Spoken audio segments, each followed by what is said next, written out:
सभी शिक्षक साथियों को नमस्कार। स्वागत है आप लोगों का आपके अपने चैनल टारगेट एजुकेशन में।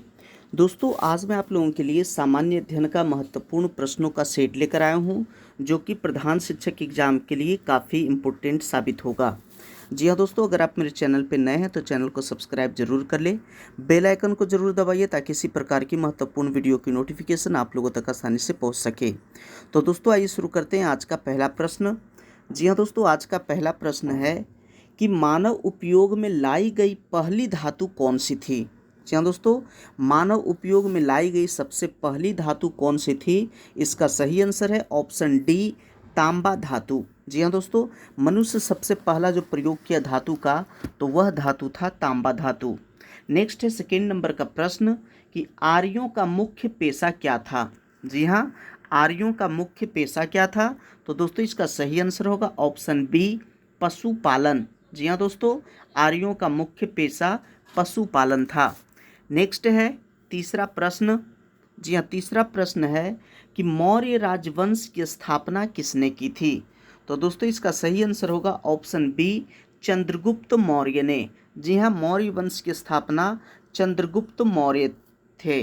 नेक्स्ट है 4 नंबर का कि सातवाहनों की राजकीय भाषा क्या थी। जी हाँ, सातवाहनों की राजकीय भाषा क्या थी। तो इसका सही आंसर है ऑप्शन बी, प्राकृत भाषा। नेक्स्ट है 5 नंबर का प्रश्न कि भारत का नेपोलियन किसे कहा जाता है। जी हाँ दोस्तों, भारत का नेपोलियन किसे कहा जाता है। इसका सही आंसर होगा ऑप्शन सी, समुद्रगुप्त को। जी हाँ, भारत का नेपोलियन समुद्रगुप्त को कहा जाता है। नेक्स्ट है 6 नंबर का, लीलावती नामक ग्रंथ की रचना किसने की थी। लीलावती नामक ग्रंथ की रचना किसने की थी। इसका सही आंसर है ऑप्शन ए, भास्कर द्वितीय। जी हाँ दोस्तों, भास्कर द्वितीय। नेक्स्ट है 7 नंबर का प्रश्न। 7 नंबर का प्रश्न है कि दिल्ली सल्तनत में रक्त एवं लौह की नीति किस सुल्तान द्वारा अपनाई गई थी। तो इसका सही आंसर होगा ऑप्शन बी, बलबन के द्वारा।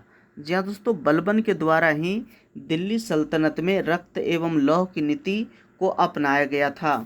नेक्स्ट है 8 नंबर का कि मोहम्मद बिन तुगलक द्वारा किस धातु के सांकेतिक मुद्रा चलाने का निर्णय लिया गया था। जी हाँ, मोहम्मद बिन तुगलक के द्वारा धातु के कौन से किस धातु के सांकेतिक मुद्रा चलाने का निर्णय लिया गया था। इसका सही आंसर होगा ऑप्शन बी, तांबा धातु का। नेक्स्ट है 9 नंबर का, फरीद खां को शेर खां का खिताब किसने दिया था। जी हाँ, फरीद खां को शेर खां का खिताब किसने दिया था। इसका सही आंसर है ऑप्शन बी, बहार खां लोहानी। जी हाँ, बहार खां लोहानी ही फरीद खां को शेर खां की उपाधि दिया था। नेक्स्ट है 10 नंबर का, अंग्रेजों ने दक्षिण भारत में 1611 ईस्वी में अपनी पहली फैक्ट्री कहाँ स्थापित की थी। जी हाँ दोस्तों, 1611 ईस्वी में अंग्रेज ने दक्षिण भारत में अपनी पहली फैक्ट्री कहाँ स्थापित की थी। इसका सही आंसर है ऑप्शन सी, मसूलीपट्टनम में। जी हाँ, मसूलीपट्टनम में। नेक्स्ट है 11 नंबर का प्रश्न। दोस्तों, ये सभी प्रश्न काफ़ी इंपॉर्टेंट है। अगर वीडियो अच्छा लगे तो लाइक ज़रूर कीजिए, प्यारा सा कमेंट भी ज़रूर कीजिए। तो नेक्स्ट प्रश्न 11 नंबर का कि लॉर्ड डलहौजी ने अवध के किस नवाब पर कुशासन का आरोप लगाकर 1856 ईस्वी में अवध राज्य को हड़प लिया था। जी हाँ, 1856 ईस्वी में अवध राज्य को हड़प लिया था। वह नवाब पर कौन सा कुशासन का आरोप लगाया था। इसका सही आंसर है ऑप्शन सी, वाजिद अली पर। जी हाँ, अवध के कौन से नवाब पर। तो वाजिद अली जो अवध के नवाब थे, उस पर कुशासन का आरोप लगाकर 1856 में लॉर्ड डलहौजी उसके नवाब के राज्य को हड़प लिया था और राज्य हड़प की नीति डलहौजी अपनाया था। जी हाँ दोस्तों, प्रश्न आता है कि राज्य हड़प की नीति किसने अपनाया। तो इसका सही आंसर है लॉर्ड डलहौजी। नेक्स्ट है 12 नंबर का, रैयत बाड़ी बंदोबस्त के जनक थे। जी हाँ, रैयत बाड़ी बंदोबस्त के जनक कौन थे। इसका सही आंसर होगा ऑप्शन सी, मुनरो एवं रीड। जी हाँ। नेक्स्ट है 13 नंबर का, 10 मई 1857 ईस्वी को विद्रोह का आरंभ कहाँ से हुआ था। जी हाँ, 10 मई 1857 ईस्वी में विद्रोह हुआ था, उसका आरंभ कहाँ से हुआ था? इसका सही आंसर है ऑप्शन बी, मेरठ से हुआ था। जी हाँ दोस्तों, मेरठ की छावनी से यह विद्रोह शुरू हुआ था, 10 मई 1857 ईस्वी के विद्रोह। नेक्स्ट है 14 नंबर का, इंडियन सिविल सर्विस की परीक्षा उत्तीर्ण करने वाले पहले भारतीय कौन थे? जी हाँ दोस्तों, इंडियन सिविल सर्विस की परीक्षा उत्तीर्ण करने वाले पहले भारतीय कौन थे? इसका सही आंसर होगा ऑप्शन बी, सत्येंद्र नाथ ठाकुर। जी हाँ दोस्तों, सत्येंद्र नाथ ठाकुर जो थे वो रविंद्रनाथ ठाकुर के बड़े भाई थे। नेक्स्ट है 15 नंबर का, चंपारण सत्याग्रह किस वर्ष हुआ था? तो दोस्तों, चंपारण सत्याग्रह हुआ था 1917 ईस्वी में, इसलिए इसका सही आंसर होगा ऑप्शन बी। और चंपारण सत्याग्रह बिहार में गांधी जी के नेतृत्व में किया गया था। नेक्स्ट है 16 नंबर का, गांधी जी अपना राजनीतिक गुरु किसे मानते थे? जी हाँ, गांधी जी के राजनीतिक गुरु कौन थे? तो इसका सही आंसर है ऑप्शन बी, गोपाल कृष्ण गोखले। जी हाँ दोस्तों, गोपाल कृष्ण गोखले को ही गांधी जी अपना राजनीतिक गुरु मानते थे। नेक्स्ट है 17 नंबर का, चौरी चौरा कांड कब हुआ था? दोस्तों, चौरी चौरा कांड हुआ था 4 फरवरी 1922 ईस्वी को, इसलिए सही आंसर है ऑप्शन बी। जी हाँ, चौरी चौरा कांड, इसका सही आंसर ऑप्शन बी, 4 फरवरी 1922 ईस्वी को। यह जो कांड हुआ था दोस्तों, यह गोरखपुर जिला में हुआ था। जी हाँ, गोरखपुर जिला में हुआ था। और इस कांड में यहाँ के जो आंदोलनकारी थे वो थाना को जला दिया था, जिसमें 22 पुलिसकर्मी मारा गया था। जी हाँ, यहाँ के आंदोलनकारी 4 फरवरी 1922 को थाना में आग लगाया था, जिसके कारण 22 पुलिसकर्मी मारा गया था। नेक्स्ट है 18 नंबर का, भारतीय राष्ट्रीय कांग्रेस की स्थापना के समय भारत का वायसराय कौन था? जी हाँ, जिस समय भारतीय राष्ट्रीय कांग्रेस की स्थापना हुई थी 28 दिसंबर 1885। जी हाँ, 1885 ईस्वी में भारतीय राष्ट्रीय कांग्रेस की स्थापना हुई, तो उस समय भारत का वायसराय कौन था? इसका सही आंसर होगा ऑप्शन डी, लॉर्ड डफरिन। जी हाँ दोस्तों, लॉर्ड डफरिन। नेक्स्ट है 19 नंबर का, इंडियन एसोसिएशन के संस्थापक कौन थे? जी हाँ दोस्तों, इंडियन एसोसिएशन के संस्थापक कौन थे? इसका सही आंसर होगा ऑप्शन बी, सुरेंद्र नाथ बनर्जी। नेक्स्ट है 20 नंबर का प्रश्न। जी हाँ, 20 नंबर का प्रश्न है कि बंगाल में ब्रिटिश वस्तुओं के बहिष्कार का सुझाव सर्वप्रथम किसने दिया था? जी हाँ दोस्तों, बंगाल में ब्रिटिश वस्तुओं के बहिष्कार का सुझाव सर्वप्रथम किसने दिया था? इसका सही आंसर होगा ऑप्शन बी, कृष्ण कुमार मिश्र ने। जी हाँ, कृष्ण कुमार मित्र। नेक्स्ट है 21 नंबर का, अखिल भारतीय मुस्लिम लीग की स्थापना किस वर्ष हुई थी? जी हाँ दोस्तों, अखिल भारतीय मुस्लिम लीग की स्थापना किस वर्ष हुई? इसका सही आंसर है ऑप्शन ए, 1906 ईस्वी में। जी हाँ, 1906 ईस्वी में मुस्लिम लीग की स्थापना हुई थी। नेक्स्ट है 22 नंबर का, निम्नलिखित में से किसने मित्र मेला संघ की शुरुआत की थी? जी हाँ, मित्र मेला संघ की शुरुआत किसके द्वारा किया गया? इसका सही आंसर हो जाएगा ऑप्शन बी, विनायक दामोदर सावरकर के द्वारा। जी हाँ, विनायक दामोदर सावरकर के द्वारा किया गया, और इन्हीं को कहा जाता है वीडी सावरकर। जी हाँ, वीडी सावरकर, यानी कि विनायक दामोदर सावरकर के द्वारा मित्र मेला संघ की शुरुआत की गई थी। नेक्स्ट है 23 नंबर का, कि एक वर्ष में स्वराज का नारा गांधी जी द्वारा किस आंदोलन के दौरान दिया गया था?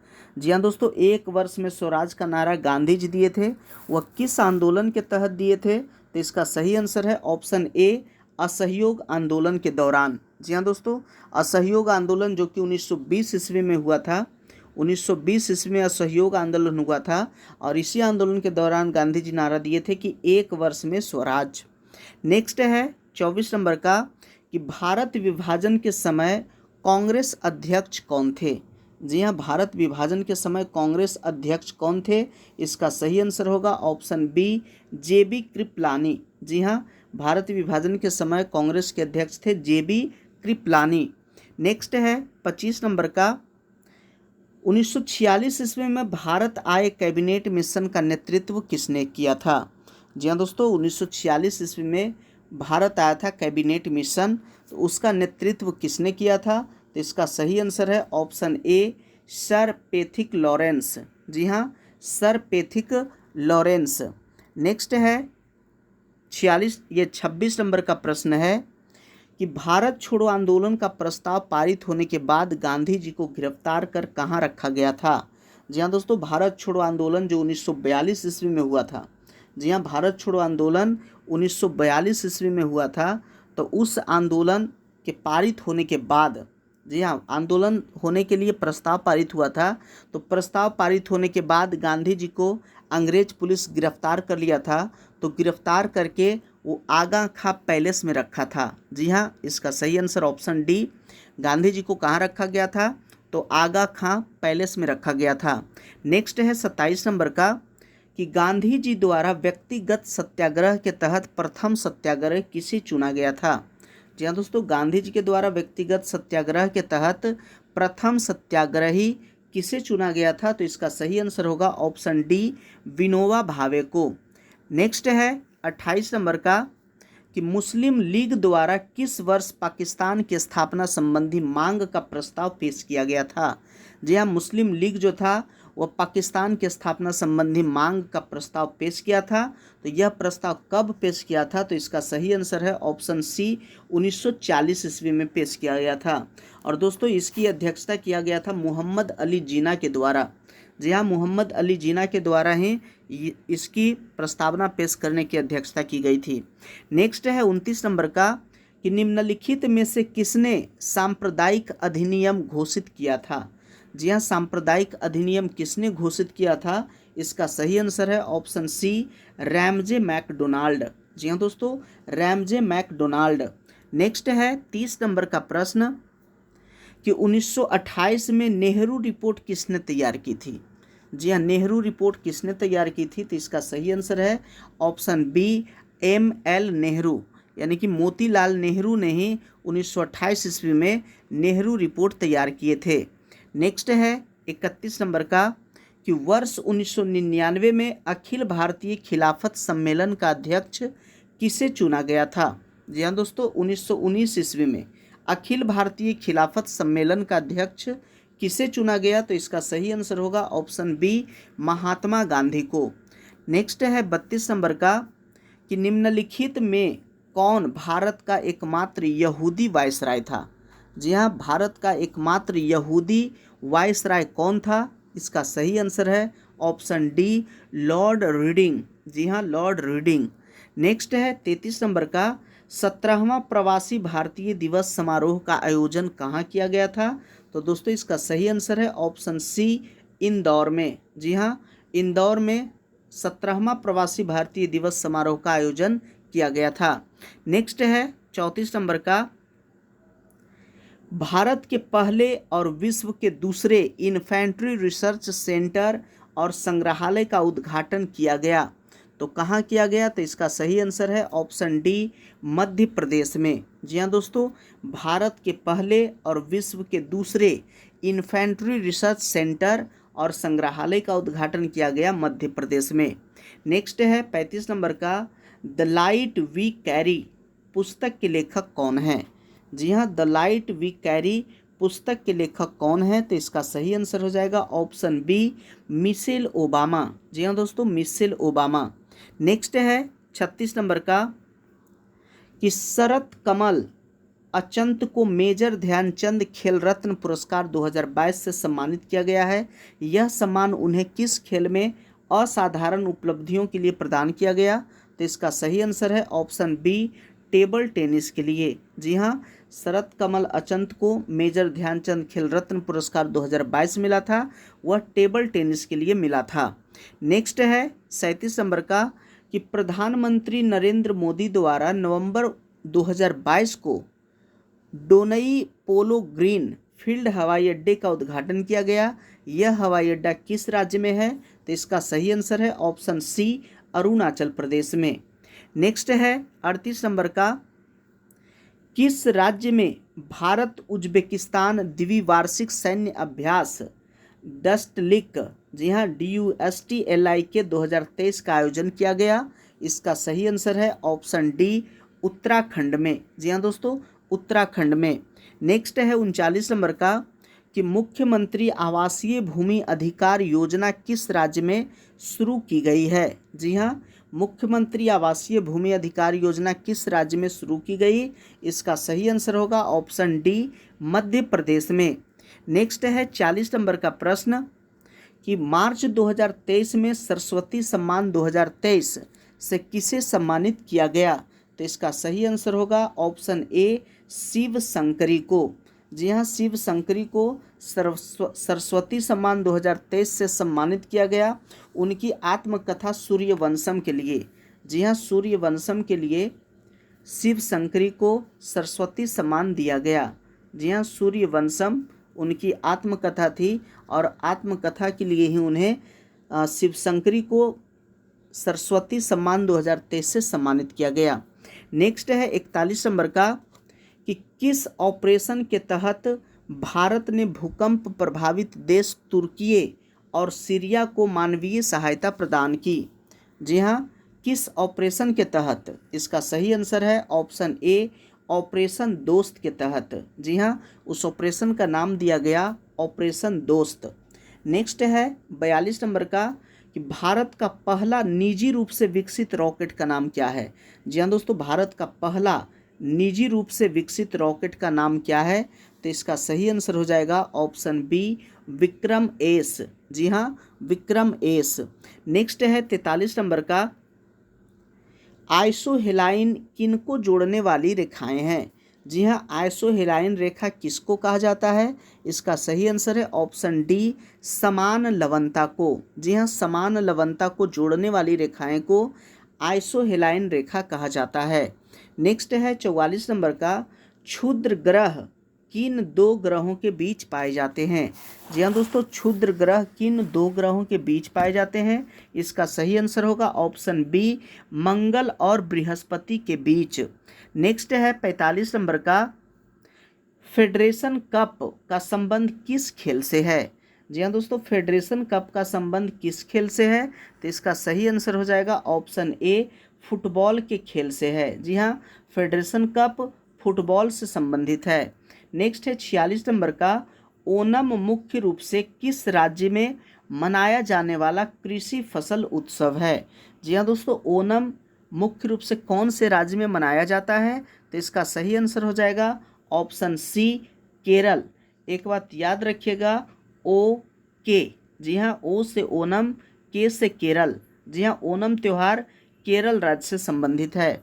नेक्स्ट है 47 नंबर का, पड़ोसी देश भूटान के साथ कितने भारतीय राज्य सीमा साझा करते हैं?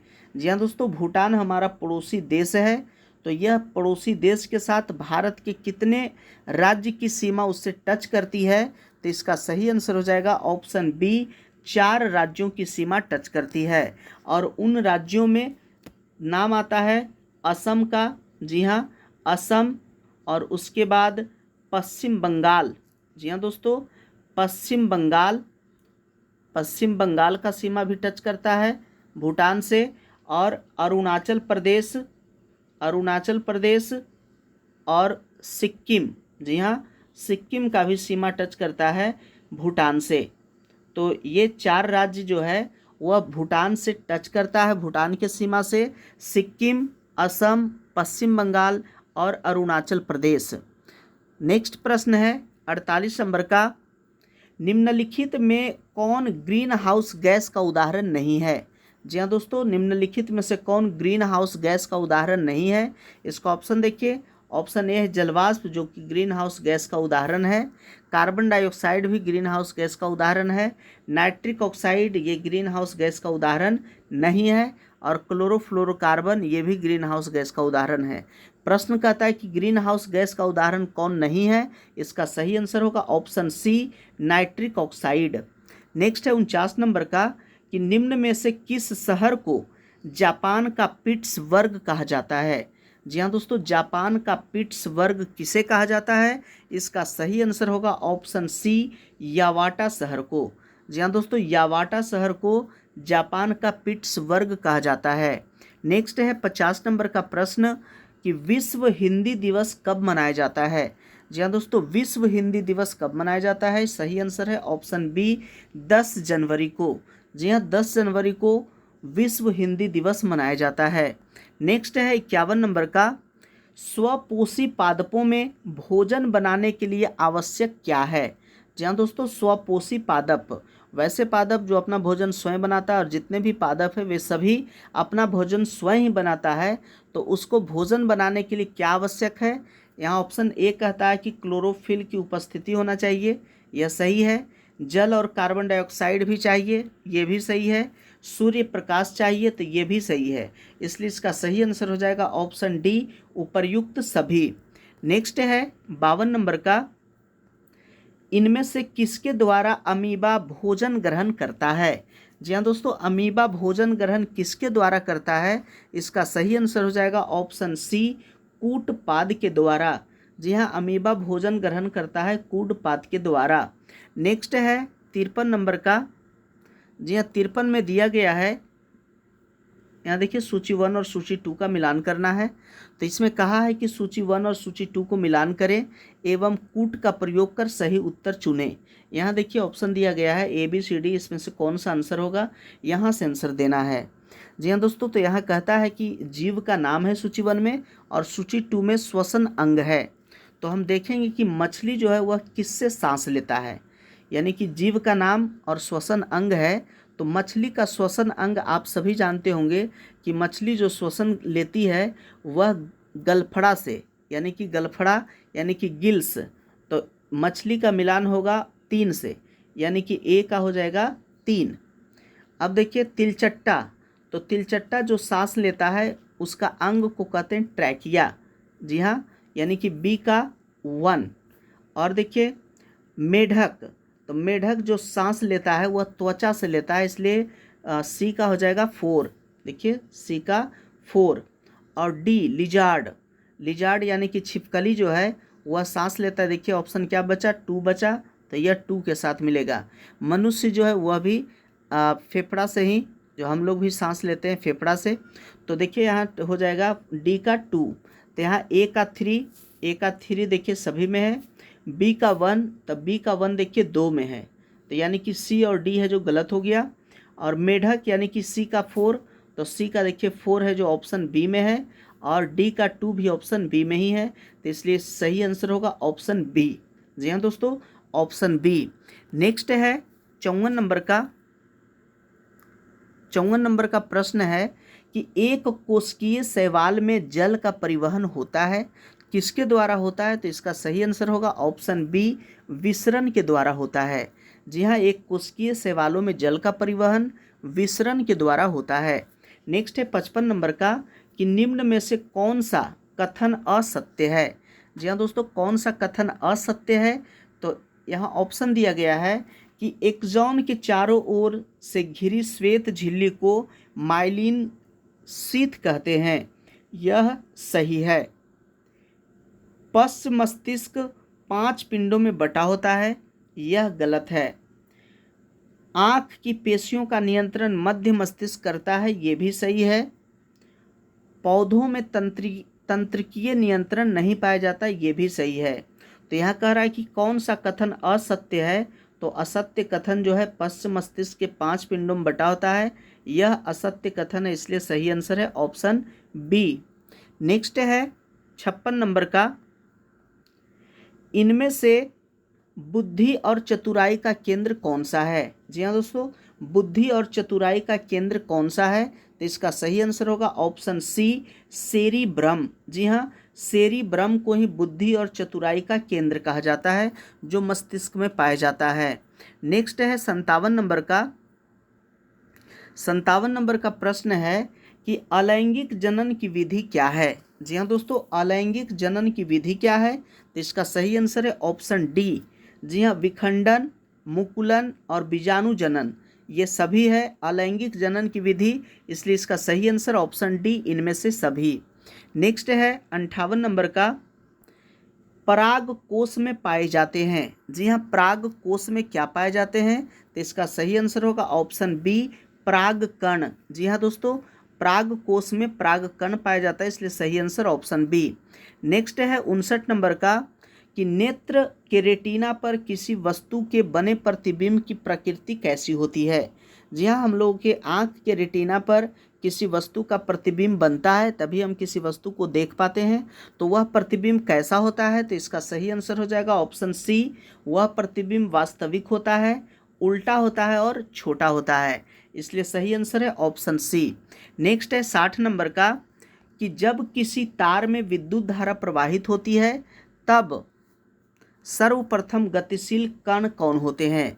जी हाँ, तब सर्वप्रथम गतिशील कण कौन होते हैं? तो इसका सही आंसर होगा, जी हाँ, कौन सा कण सबसे अधिक गतिशील होते हैं? सर्वप्रथम गतिशील कौन सा कण होते हैं? तो इसका सही आंसर होगा ऑप्शन ए, इलेक्ट्रॉन। जी हाँ दोस्तों, किसी तार में जब विद्युत धारा प्रवाहित होती है, यानी करंट जब प्रवाहित होती है, तो सबसे पहले जो गतिशील कण होता है वह इलेक्ट्रॉन होता है।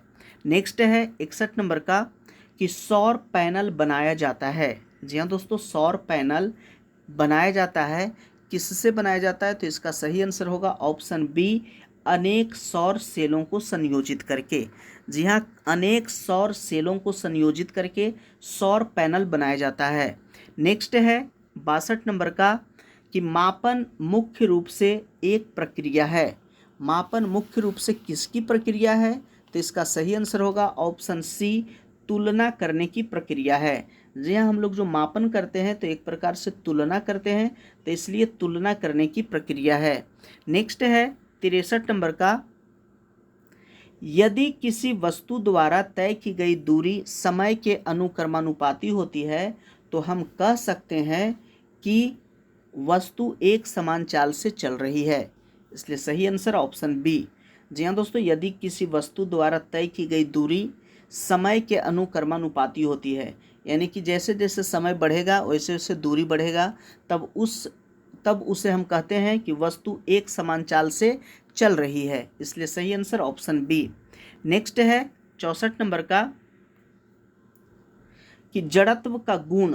जी हाँ, जड़त्व का गुण किसी किसी वस्तु में होता है, या प्रत्येक वस्तु में होता है, या किसी भी वस्तु में नहीं होता है, या केवल गतिशील वस्तु में होता है? तो इसका सही आंसर हो जाएगा ऑप्शन बी, कि जड़त्व का गुण जो होता है वह प्रत्येक वस्तु में होता है, इसलिए सही आंसर है ऑप्शन बी। नेक्स्ट प्रश्न है 65 नंबर का, और ये आज का अंतिम प्रश्न है दोस्तों, कि निर्वात में स्वतंत्रता पूर्वक गति करते हुए सभी पिंडों की क्या समान होगी? चाल समान होगी, या त्वरण समान होगी, या बल समान होगी, या वेग समान होगी? तो इसका सही आंसर हो जाएगा ऑप्शन बी, त्वरण समान होगा। जी हाँ, निर्वात यानी जहाँ हवा न हो, तो निर्वात में स्वतंत्रता पूर्वक गति करते हुए सभी पिंडों की त्वरण समान होगा, इसलिए इसका सही आंसर है ऑप्शन बी। तो दोस्तों, आशा करते हैं कि ये वीडियो आप लोगों को अच्छा लगा होगा। यदि अच्छा लगा तो वीडियो को लाइक ज़रूर कीजिए, प्यारा सा कमेंट भी ज़रूर कीजिए। अगर दोस्तों अभी तक मेरे चैनल को सब्सक्राइब नहीं किए हैं तो चैनल को सब्सक्राइब कर ले, बेल आइकन जरूर दबाइए, ताकि इसी प्रकार की महत्वपूर्ण वीडियो की नोटिफिकेशन आप लोगों तक आसानी से पहुंच सके। वीडियो देखने के लिए बहुत बहुत धन्यवाद।